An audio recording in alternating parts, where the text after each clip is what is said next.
മഴക്കാലമായപ്പോൾ കാടും മലയൊക്കെ കാണാനൊരാഗ്രഹം. എന്നാൽ പോയേക്കാല്ലേ. ഈ കാട്ടുവഴിയൊക്കെ കയറി മുകളിലേക്ക് പോകുമ്പോൾ ഒരുപാട് ചെറിയ കാട്ടരുവികളും അതുപോലെ തന്നെ വെള്ളച്ചാട്ടങ്ങളും നമുക്ക് കാണാൻ പറ്റും. വെള്ളച്ചാട്ടങ്ങൾ എന്ന് പറഞ്ഞാൽ ചെറുതും വലുതുമായിട്ട് ഒരുപാട് വെള്ളച്ചാട്ടമുണ്ട്.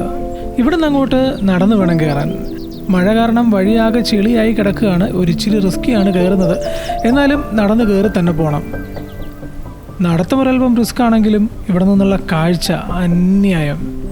കാടും മലയും അരുവിയും മഞ്ഞും ഒക്കെ ആയിട്ട് ഒരു ഭയങ്കര ഫീല് തരുന്നൊരു അറ്റ്മോസ്ഫിയറാണ് ഇവിടുത്തെ. ഇതെല്ലാം കൂടാതെ നമ്മുടെ ശ്രദ്ധ പെട്ടെന്ന് പിടിച്ചു പറ്റുന്ന ചില നിർമ്മിതികൾ കൂടിയുണ്ട് ഇവിടെ. അതായത് പണ്ടിവിടെ ഒരുപാട് ആളുകൾ താമസിച്ചിരുന്ന കാലത്ത് അന്ന് താമസിക്കാനായും മറ്റാവശ്യങ്ങൾക്കായും പണി കഴിപ്പിച്ചിരുന്ന ചില ചെറിയ കെട്ടിടങ്ങളുണ്ട് ഇവിടെ. കല്ലിലൊക്കെ കെട്ടിപ്പൊക്കിയ അത്തരം കെട്ടിടങ്ങൾ പലതും നാമാവശേഷമായി പോയി, ചിലതൊക്കെ ഭാഗികമായി തകർന്ന് ഇപ്പോഴും നിലനിൽക്കുന്നുണ്ട്.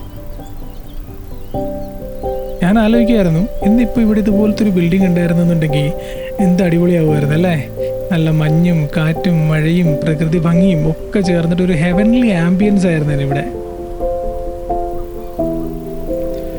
ഇതേതാ സ്ഥലമെന്ന് മനസ്സിലായോ? അത് ഞാനിപ്പോൾ പറയുന്നില്ല.